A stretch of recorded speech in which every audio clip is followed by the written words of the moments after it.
Hej, jeg er Mette Lyra. Jeg er aromaterapeut, og så arbejder jeg som frivillig gusmester i en sauna her lidt uden for Silkeborg. Og jeg er på skærmen i dag for at snakke lidt om, hvordan man kan bruge de æteriske olier i saunagus, og hvordan det foregår. Der er sådan et par ting, man skal tage stilling til at have styr på.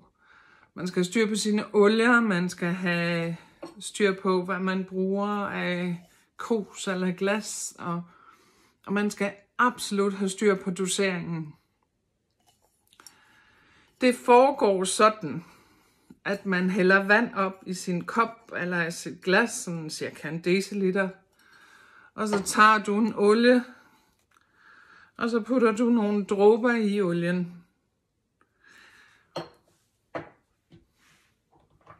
Når du så skal lave guset, eller skal bruge den inde i saunaen, så tager du din øse med vand i, og putter på stenene i et bestemt område, så du får kølet stenene lidt af. Og så tager du din blanding her med vand og æterisk olie, og putter på, og det gør man sådan lidt hurtigt, så man ikke får armen ind over og brænder sig på dampen. Så kan man ellers sætte sig ned og lægge sig til at svinge for sine gæster. Men sæt sig ned og mærk, hvordan den her oliedamp kommer ned over sig. Og så overdoserer man ikke, fordi man ødelægger simpelthen så meget, hvis det er en overdoseringsoplevelse, man sidder og får. Så dosering er super vigtig. I den sauna, jeg arbejder i, er der plads til en 22-24 mennesker. Og der bruger vi i gennemsnit 11 dråber. Det vil sige, hvis du har en sauna, hvor der er plads til 6 mennesker, så skal du under det halve, så skal du måske ned på 5 dråber. Ja. Citrusolier er super gode i saunaen. Der snakker vi lemon, lime, grapefrugt. Hvad har vi ellers her? Tangerine for eksempel. Det er standard. Det vil passe med de 5 eller 11 dråber, alt efter hvor stor din sauna er. Så skal vi have styr på, at det rene æteriske olier, du kommer i dit vand og din kop op på stenene i saunaen. Og vil du bruge en olieblend, så blander du den selv af rene æteriske olier, eller så læser du på ingredienserne, om der er kokosolie eller en anden bæreolie i. Sådan en blanding som Balance, eller for eksempel yogaolierne fra doTERRA, der er tilsat kokosolie, som er en bæreolie, en vegetabilsk olie. Det har man gjort for at afbalancere den. Og alt det, der hedder touch, er jo også blandet op i kokosolie. Og putter du det på saunaen, så er det simpelthen ligesom at lave mad. Der kommer til at ryge voldsomt, og olien bliver stegt. Hvorimod hvis man putter de æteriske olier blandet op i vand på stenene, så fordamper de. De steger ikke. Og der er stor forskel, så det skal vi lige holde øje med. Og jeg har selv lavet den, for jeg synes Balance kunne være fantastisk i saunaen, men det er altså noget griseri, så lad være med det. Så nu har vi styr på, hvad du skal bruge af kop krus, og at der skal vand i, og så æterisk olie.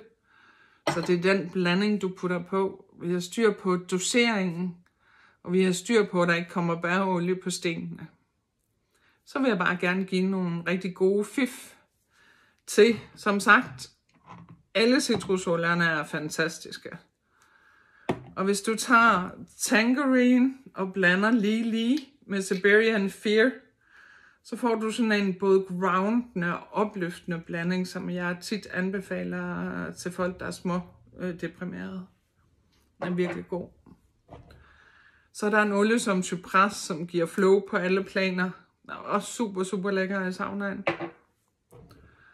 Så er der lavendel, det er altid tit dybt afslappende. Så er der ingefær, som er super godt med grapefrugt, eller super god med wild orange. Og ingefær ginger, skal der kun lige et par dråber af i, og resten det skal så være en citrusolie. Så får du også en rigtig, rigtig god blanding, der sætter fut i vores forbrænding, og som er detoxing, udrensende. Så har jeg taget Supermint med, som jo egentlig er en blanding af forskellige pebermynter, eller mynter. Og super lækker i saunaen. Så har jeg taget vetiver med, som jeg elsker. Det er en meget tung olie, og den vil hænge i saunaen, så det er også en af dem, man bruger til sidst. Og du skal kun bruge et par enkle dråber, så hvis du har en meget lille sauna, så kan en dråbe være nok. Men du kan også blande den med frankincense, og frankincense er faktisk den eneste olie, jeg kender, hvor der skal mere af til. Så der vil de 11 dråber ikke være nok nede i min sauna. Der skulle måske 14 eller 15 eller 16 til. Men hvis du nu laver en blanding med 6 frankincense og 4 lavendel. Hvor har vi lavendel? Så mere frankincense. Det var der. Og lavendel. Måske 4 dråber. Og så 2 vetiver. Så får du bare den skønneste blanding, der giver mental ro og er dybt afstressende og super lækker. Så jeg har taget nogle af de blandinger med fra doTERRA, hvor der ikke er kokosolie i. Sådan en som der virkelig kan rense ud i hele systemet, er super god til snot og forkølelse og alt det der. Så har jeg taget Serenity med, som jo egentlig betyder sindsro. Og super dejligt, at du er helt klar til sengetid, hvis du har fået sådan en tur i saunaen. Så jeg har taget min yndlings, i hvert fald for tiden yndlings, som er en hel oplevelse for sig selv. Den japanske skovbadsolie Shinrin-yoku. Har jeg prøvet et par gange nede i saunaen, og mine gæster har været super begejstrede. Det er virkelig en oplevelse at mærke det her skovbad inde i saunaen. En særlig oplevelse, som kun kan opleves på den måde. Det er jo det, jeg havde med i dag. I er altid velkommen til at spørge til olie og saunagus. Hej hej.